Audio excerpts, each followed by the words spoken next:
Okay. So yeah. So let's see where Hans inequality takes us. Well, it takes us to this, what we call the subadditivity of entropy. Now, this entropy is slightly. This notion of entropy is slightly different from Shannon entropy, but it's closely related. So here's the definition.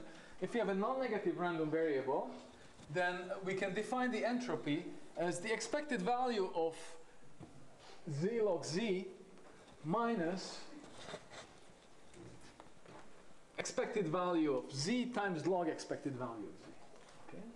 So this function phi is a convex function, which means that this is a non-negative quantity, right? That's just Jensen's inequality, and the gap, the difference, the gap in Jensen's inequality, that's what we call the entropy. Okay? This has a lot to do. This is basically some kind of relative entropy. I'm not going to show you the details. It's in the notes if you want to see the connection to the real Shannon. Now, if you write down that connection and you use Hans inequality, then we have something. We have a very interesting so-called subadditivity property of the entropy. So here's the setup. We have independent random variables here, and f is now a non-negative function.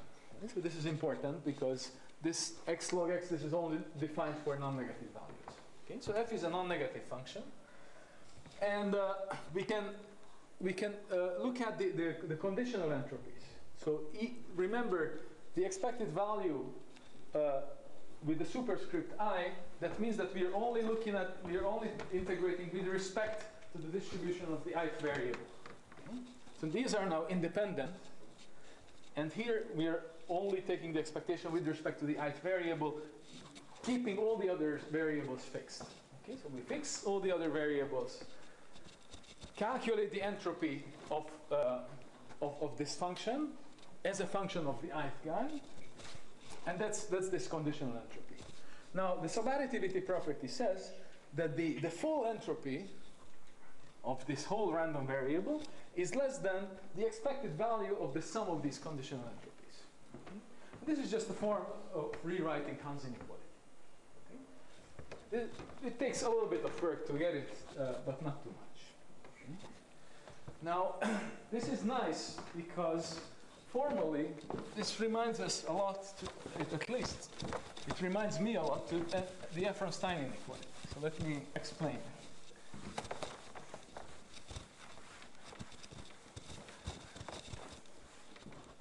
So if I replace that function phi, instead of x log x, if I take the quadratic function x squared,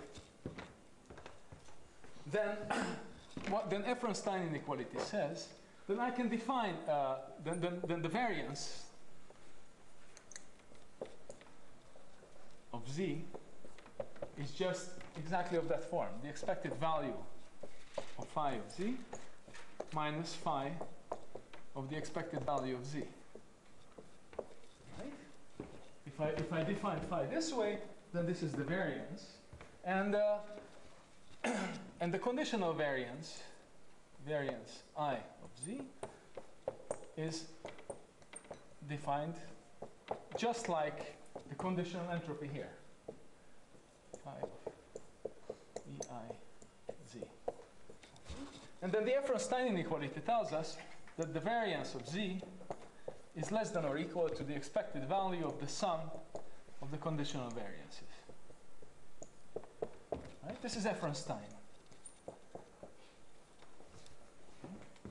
So now, what this inequality, the subadditivity of entropy, tells us is that the exact analog is true if instead of phi of x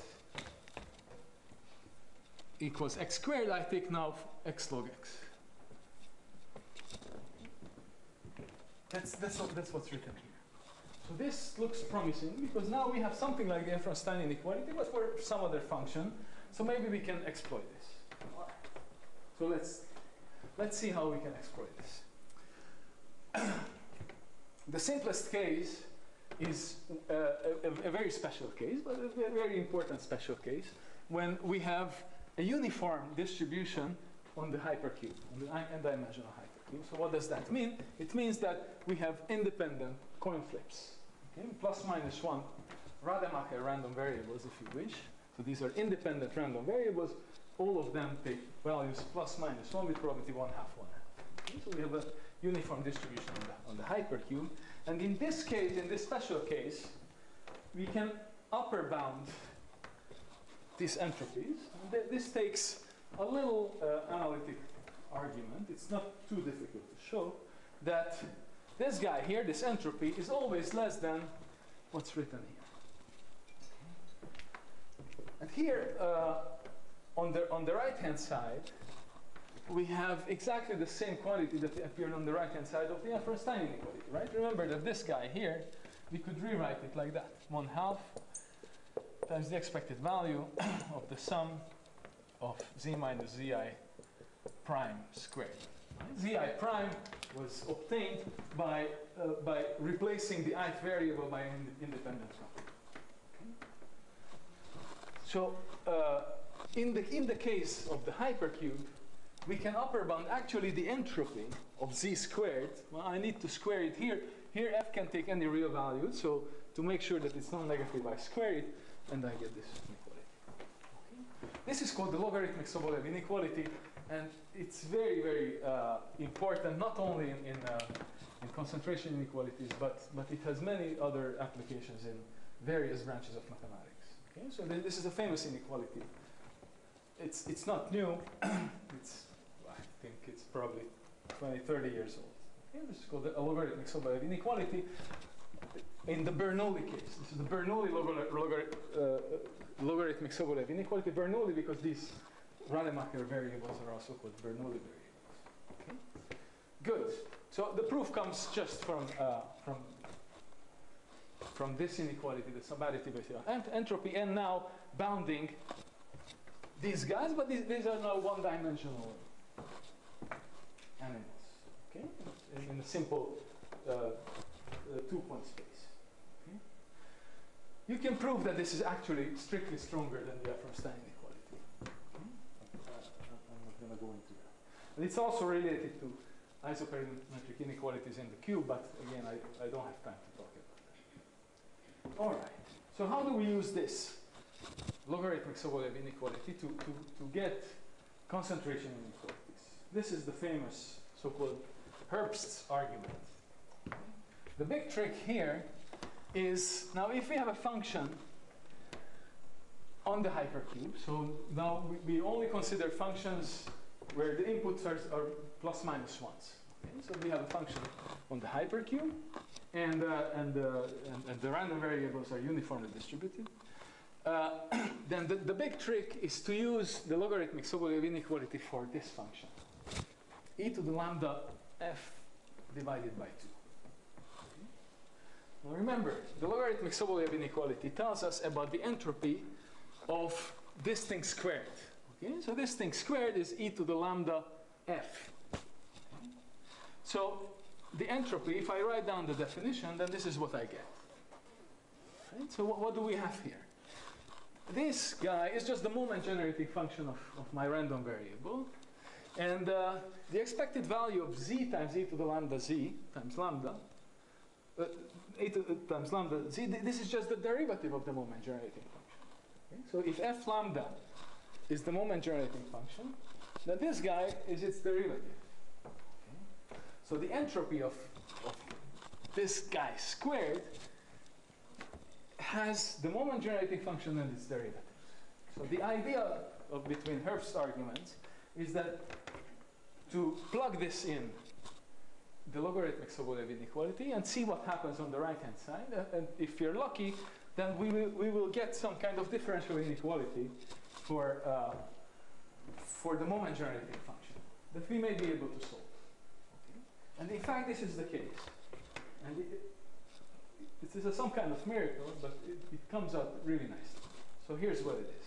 So if let's say we have this kind of bounded differences property. Okay? So suppose that this random variable here, that's on the right-hand side of Einstein inequality, is bounded by some constant. Okay? Not the expected value, but the random variable itself cannot be larger than the constant. Okay? So for example, if the random variable has the bounded differences property, then this is always true, right? Then here v would be n times the maximum differences, n times c, right? So this v could be n times c, or the sum of the ci squares, if we have the bounded differences property, but we may not have the bounded differences property, and this may still be bounded. In fact, we only look at the positive part of these random variables. Okay, so if I write the positive part here, then I have to get rid of the 1/2, right? Because z and zi prime have the same distribution. So if I only look at when z and when this guy is positive, then I get half of if I define this. All right.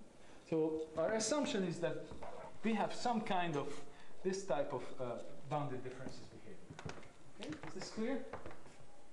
Okay. So suppose that our random variable is like this.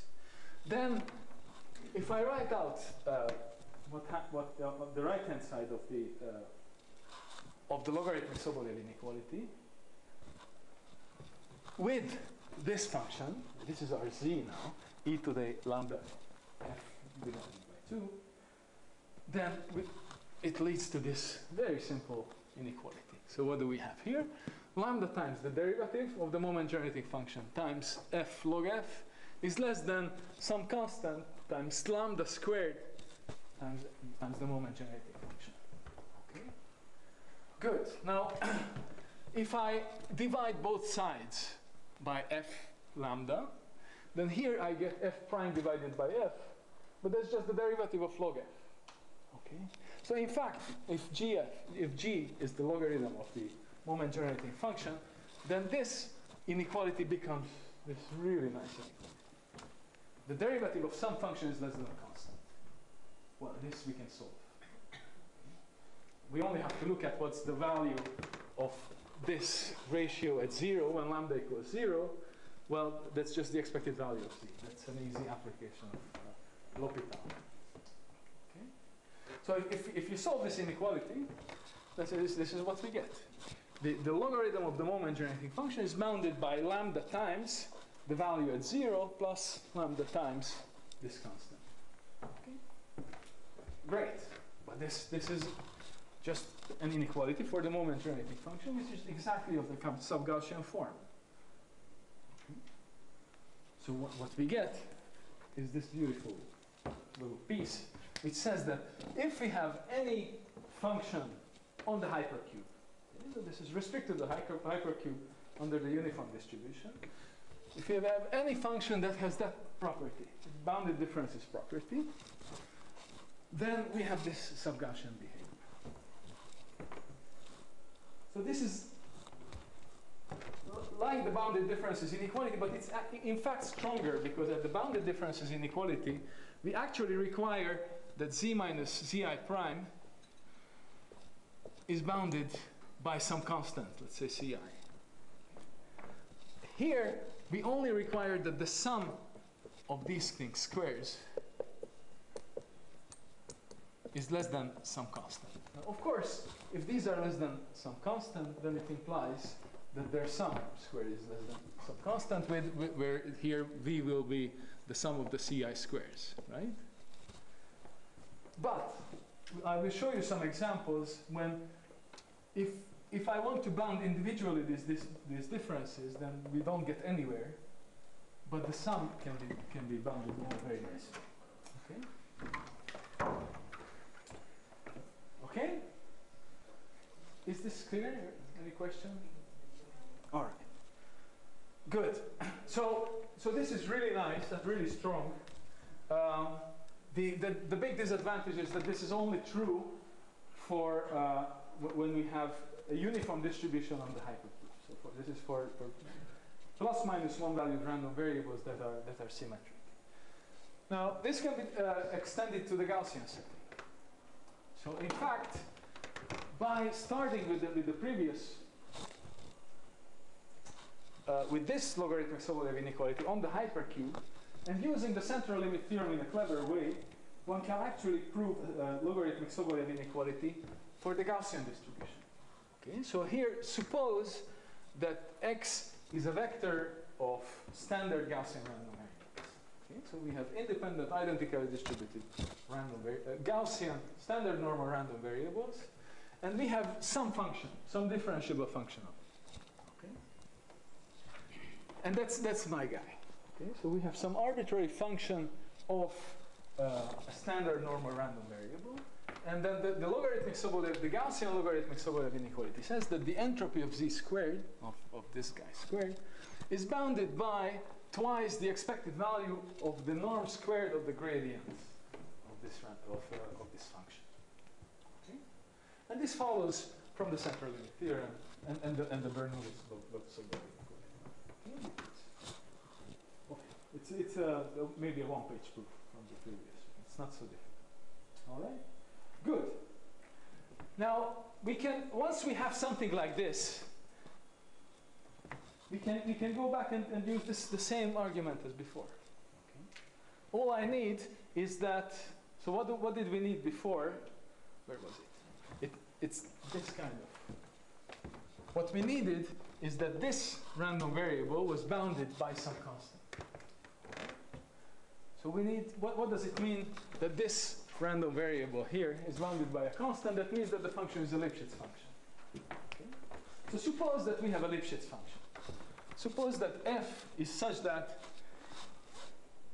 the increments of this function are bounded by some constant times the distance between x and y. Okay, this is what it means that the function is Lipschitz. If we have something like this, then we can exactly repeat the same argument as what we have here, except that now instead of v, we will have the Lipschitz constant up there. Okay? It's exactly the same argument. And what we get is the famous Gaussian concentration inequality. It says that if we have a Lipschitz function of n standard Gaussian random variables, then it is concentrated. Okay. In this, then we have this sub-Gaussian way. It's concentrated as sub-Gaussian. In particular, if this is very sharp in the sense that if f is the sum of the components, then this is normally distributed. And then we know what this tail should look like. And it should look like exactly this. So this is we don't quite exactly get the Gaussian tail, but it's a sub-Gaussian tail. There's the corrective term missing here, but that can also be taken care of. This is incredibly useful and beautiful, very elegant inequality in the Gaussian setting. So if you have functions of Gaussian random variables, you can always use this.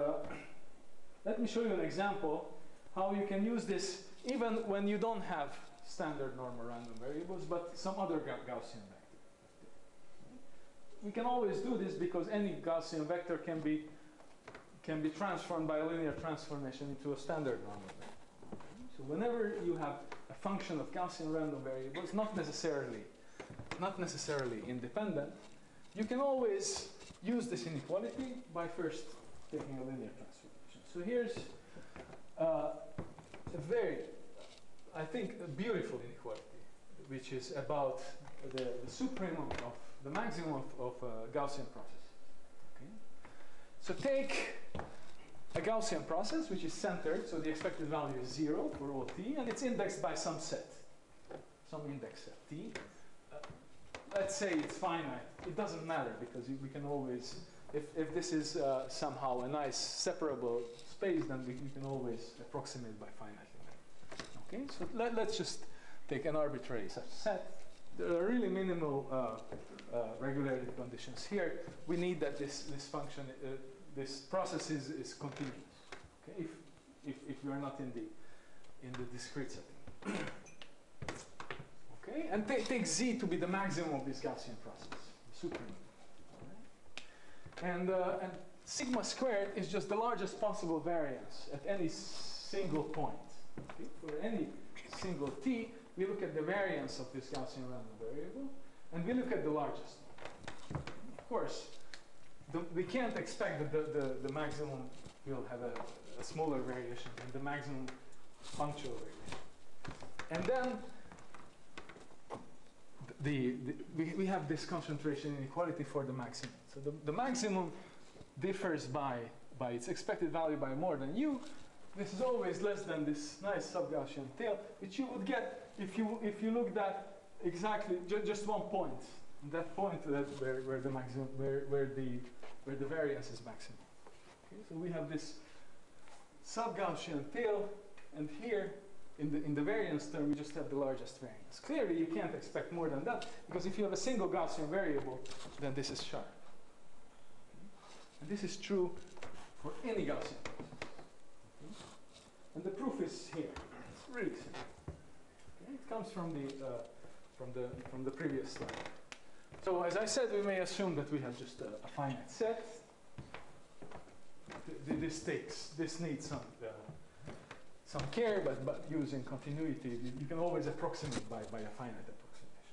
Okay.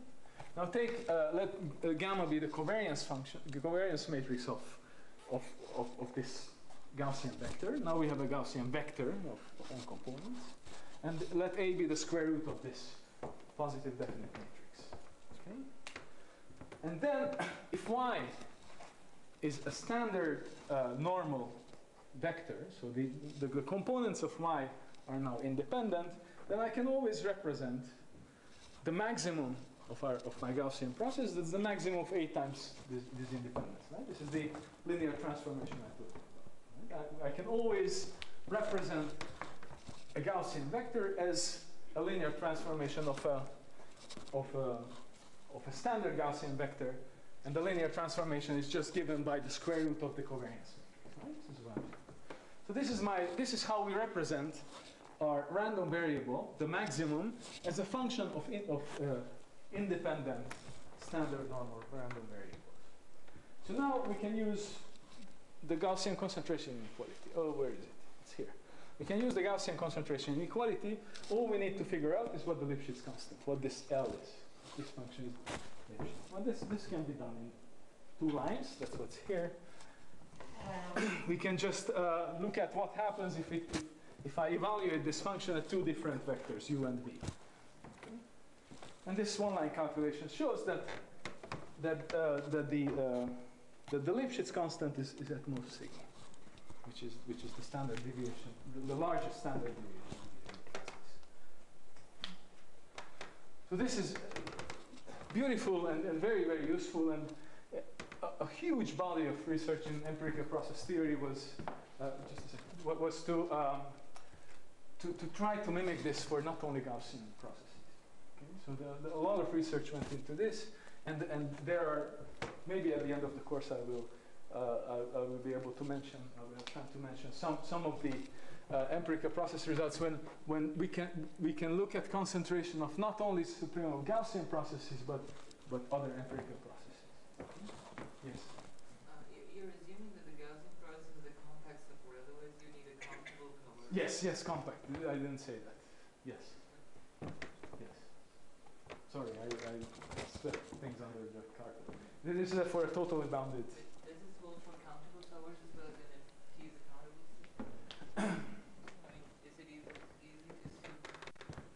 Well, you should be. I think we can always approximate by countable many, right? By finitely many. No, but for example, if you have a non-compact. Oh, if you have a non-compact. You need a countable cover and extended countable covers as well. Well, I think you need to somehow, some kind of approximation. It has to be worked out by hand. It's not, in general, this argument won't work, but with some kind of approximation, maybe. Yes? If this result extends to a little bit more general, but nice functions like alpha-Polderian functions? Like what function? Alpha-Polderian functions. Oh! So if the question was if instead of Lipschitzness we have something different, Hölder functions or something like that, I'm not sure. I will have to look into that. At least this argument here uses the Gaussian logarithmic Sobolev inequality, and here it's it's really the gradient square that you care about. So it's not so clear. Okay. All right. Now, what can we do if? This is, as I said, this is very satisfactory. What we had both in the Bernoulli case here, and in the Gaussian case, we had something very nice. But of course, there's a serious limitation. That here we really needed Gaussian or Bernoulli random variables. For general distributions, we may try to somehow mimic the same kind of arguments. Okay? So what was the argument again? Well, we started with something like this logarithmic Sobolev inequality, and then we could cook up differential inequalities that involved the moment generating function. And once you do that, you can solve that, then we can get concentration inequalities. Okay? Now, in general, logarithmic Sobolev inequalities like this are not available. So this is simply not true for general distributions. There's a whole body of research looking at what kind of specific distributions satisfy logarithmic Sobolev inequalities of this type, or maybe modify it, something that looks like this. But the class of such distributions is very limited. Okay? And of course, in machine learning, we don't want to be restricted to specific types of distributions. So we need something else. And the idea is that we can be, what is true always and without restrictions is this inequality. The additivity of the subadditivity of the entropy. So this is always true. There was no restriction. And what we can try to do is to get inequalities for these conditional entropies. These are just functions. There's only one variable here because we fix all the other variables, and now all we look at is the entropy with respect to one variable. And one can actually work with this, and then use the same trick as in Herf's argument. So try to look at the subadditivity of the entropy, and then use this inequality for this type of functions, for e to the lambda f. Okay? And if you do that, then here's an example of an inequality that you can derive. Okay? And we call these modified logarithmic Sobolev inequalities, but this is now specified to this type of functions when we look at e to the lambda f. Okay? So we have now independent random variables. Z is our hero, right? F is an arbitrary function of n variables, a real value. And z sub I is just any function of all the variables except for the ith. Okay, so we leave out one variable and we define a function. This can be arbitrary, but as we saw some examples, many times this can be, there's a natural way of defining these. Okay? Then, now, here on the left-hand side, we have just the entropy of e to the lambda f. Right?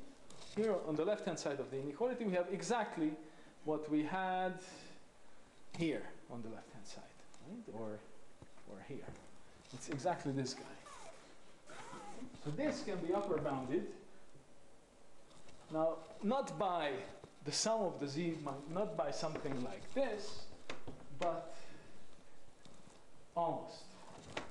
So we have the sum, and here we have e to the lambda z, and here we have this magical function, e to the x minus 1, evaluated at some minus lambda times z minus zi.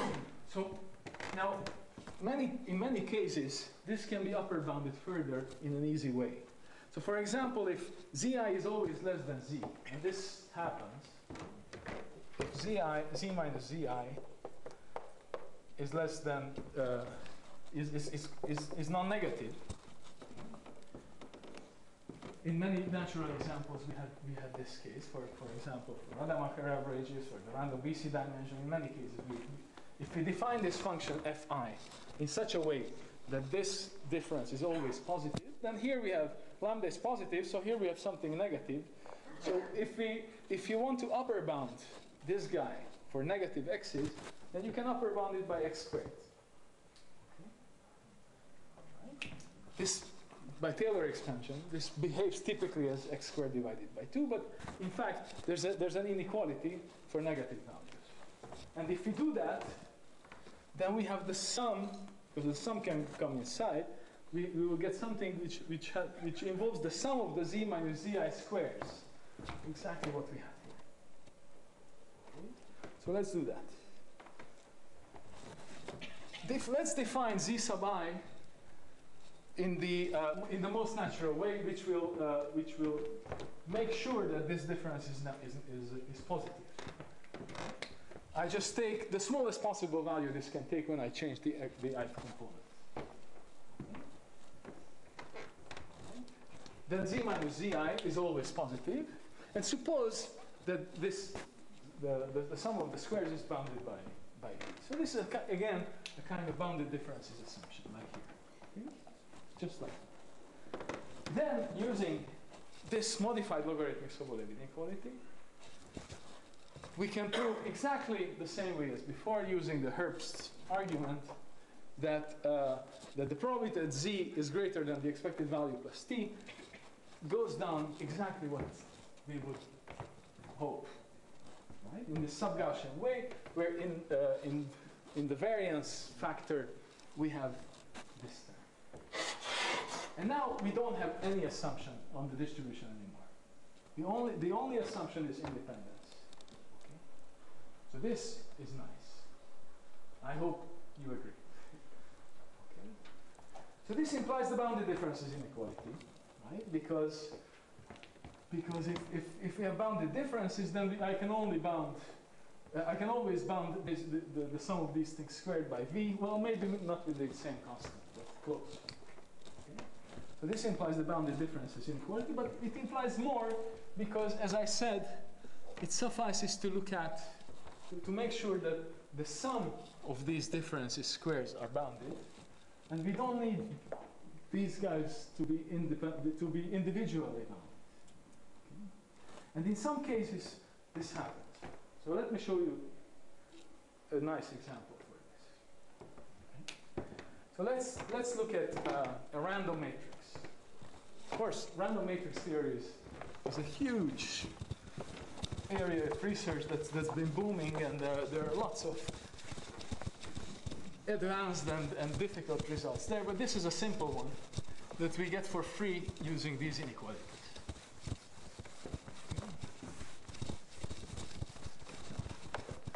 So take a random matrix,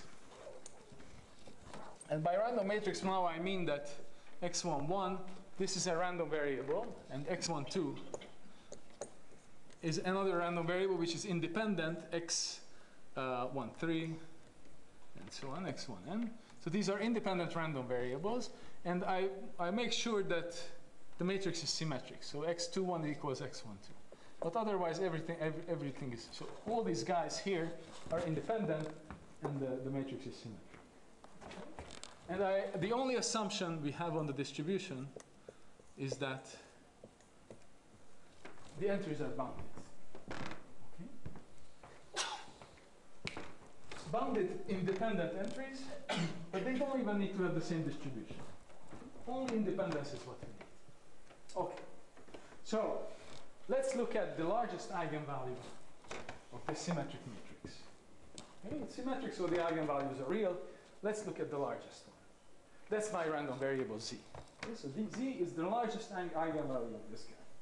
And I want to argue that this guy is bounded by a constant. Independently of the size of the matrix. All right, here's the proof. We will see that the constant is 16. This can never be more than 16, no matter what. No matter how large the matrix is, no matter what the distribution of these is. This is truly beautiful. So the key, as in many applications of this type, is to represent our function as the maximum of something. Okay? The largest eigenvalue has this nice representation. Okay? So we take all unit vectors and we maximize this quadratic form. That is the largest eigenvalue. Okay? And now take V to be that eigenvector, the eigenvector corresponding to the maximum eigenvalue. Okay. Now, when we bound this sum, now I have to replace each entry xij. I will have to replace this with something else. So I replace that by xij. The only restriction is that the xij prime is also bounded, and we will look at by how much can this difference change. Can the largest eigenvalue change if I change one entry of the matrix? Okay. Now, the nice thing is that if I look at the matrix aij prime that I get this way, I replace this variable by xi. So I replace this guy by xij prime, and that's my matrix aij prime, probably. That's my matrix aij prime. And now I look at the largest eigenvalue of that matrix. Okay. The largest eigenvalue of that matrix is the supremum over all possible vectors of ut aij prime u. Okay, that's the largest eigenvalue. That's what we have here. Now this largest eigenvalue is for sure larger than if I replace the eigenvector corresponding to the largest eigenvalue of this matrix aij prime by some other vector. What vector? Well, I will replace it by the eigenvalue, the eigenvector corresponding to the largest eigenvalue of A. So this is why it's nice to have a representation like this, right? Okay, so I can lower, this guy is always larger than any quadratic form. Right? And in particular, I just take, in the quadratic form, I take the vector which was the optimizing vector for the original matrix. Okay? And here I have the indicator that z is greater than zij. Okay? That's fine. Now the nice thing is that now, since this is the same vector, here I can handle this. And it's easy to see that this is always bounded by 4 times vi, vj. So the vi, these are just the ith and the jth components of the eigenvector corresponding to the largest eigenvalue of A. Okay? So these can be large, right? These are the only thing we know about V is that it's a unit vector. So this can be as large as 1. Right? This can be 4. So if I just upper bound this by 4, then for the sum of z minus zij prime squared, I would get 4 times n squared. That's not so good. But in fact, the sum of these things squared is not 4 times n squared, but it's less than 16. Simply because these are unit vectors, and if I sum the vi, vj squares, then I can always bound it like this way. So this is an example when if I want to bound individually z minus zi prime in the bounded differences way, then there's not much I can say about this. The only thing we can say is that this is less than 4 or something. But the sum of the z minus zi primes squares, this thing is bounded by a constant. So this is an example when the bounded differences inequality doesn't lead you anywhere. It will give you an inequality which is much, much worse. Bounded differences inequality would tell us that if I compare the largest eigenvalue with its expected value, and the probability that it's greater than t, that's less than something like e to the minus t squared divided by n squared. That's what we would get from the bounded differences inequality. I'm ignoring constants here. But from this inequality, we get t squared. Huge improvement. It says that independently of the size of the matrix, the concentration, the eigenvalue is concentrated on an interval of a constant length. And typically, of course, the size of the largest eigenvalue, the expected value, this typically grows, well, depending on what the matrix is. For example, you can use this type of inequalities for looking at a random graph and look at the adjacency matrix of a random graph. That's a typical application, right? So what do I mean by that? We have n vertices, and then the Elder-Shreni random graph is that vertex I and vertex j are joined with probability p. Here we can even take probability p ij, because we don't need to have the same distribution. Okay? So all these vertices each are joined independently of each other with this probability, and then the adjacency matrix, so xij, is now just the indicator that I and j are connected. This would be a typical application of a symmetric random matrix that would come up. And this shows, of course, these are bounded entries, they are independent. This shows that no matter how large the matrix is, the eigenvalue, the largest eigenvalue is always very much concentrated around its expectation. Same thing is true for the smallest eigenvalue. The middle ones, this argument is not so clean, because we don't have this nice representation as a supreme. Okay? You have something, but not quite good. For the kth largest eigenvalue, here we get something which depends on k. Okay? So, and that I don't think that's optimal. So for that you have to work hard, but some non-trivial and very nice results you get for free from this type of simple arguments.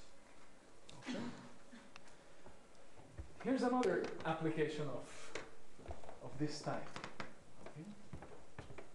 So remember the Gaussian concentration inequality tells us, which is here, tells us that if we have any Lipschitz function of a standard normal vector, then we have this nice concentration, which is independent of the dimension.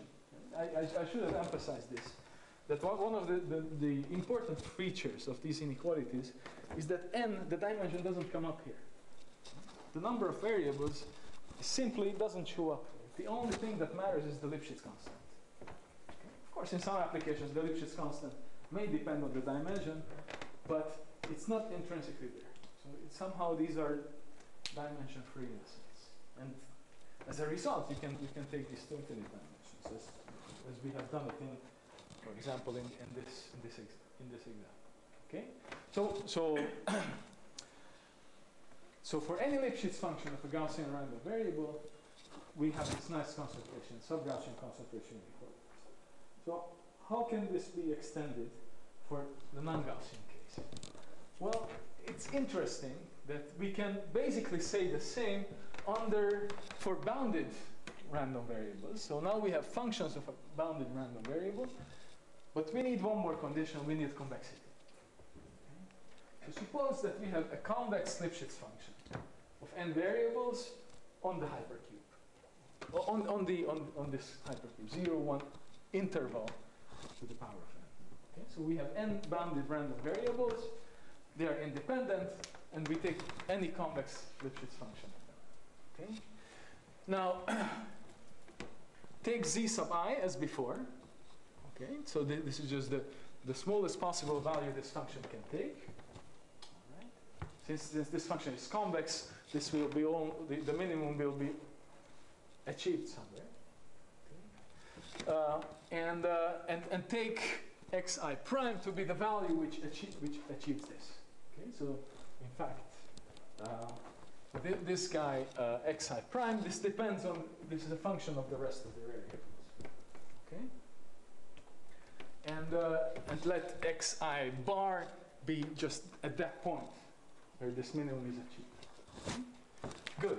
So now let's look at the difference between z and zi. Okay. Okay? So remember that this is what matters. This was our inequality here. If I can bound this the sum of these differences squared, then we have a concentration. Okay, so let's see. So I have the value of the function minus the value of this minimum value of the function squared. Well, because we have convexity, I can always lower upper bound this by the partial derivative. There's only one variable that changes from here to here, right? So this is just the partial derivative squared times the distance squared. This is convexity. The convex function is always greater than a convex function. Then the difference between here and here is always greater than if I look at the difference between here and here. Okay, that's what's used here. So this is what we get by convexity. Now the difference of xi and xi prime, that can't be too large because the range of the variables is 0, 1. So this is less than 1, for sure.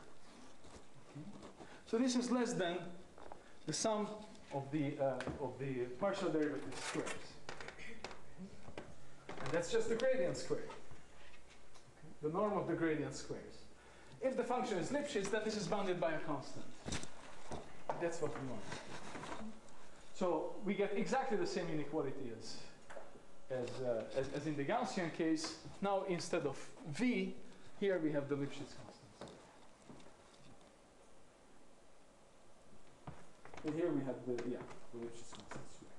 Okay. So and this is convex Lipschitz functions are all around. You just have to look for them. Okay. So for example, maximum of linear functions or maximum of convex functions. They are all convex. Maximum of supremum of linear functions. These kind of even the previous example. This is a convex function.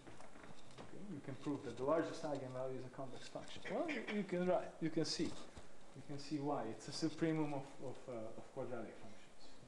Okay, so they are all around, and because of this little argument, it says that they are always very, very concentrated. Again, the concentration is distribution free. There's independent of that. Yes? So I was wondering whether maybe there's an alternative way, or whether people have considered that, of generalizing the Gaussian case just by transforming the functions along with the random variables. So transforming the random variables to Gaussian, but in changing the functions accordingly backwards. That you can still the case where now they still Lipschitz and so on. Does that make sense? Well, of course it makes sense. So if it's still Lipschitz, if you can say that it's still Lipschitz, then you're in business. But that's so even for sub-Gaussians, that's not true. And I have no idea if something like this holds for sub-Gaussian. We don't know. So that's a difficult question. It's a very difficult.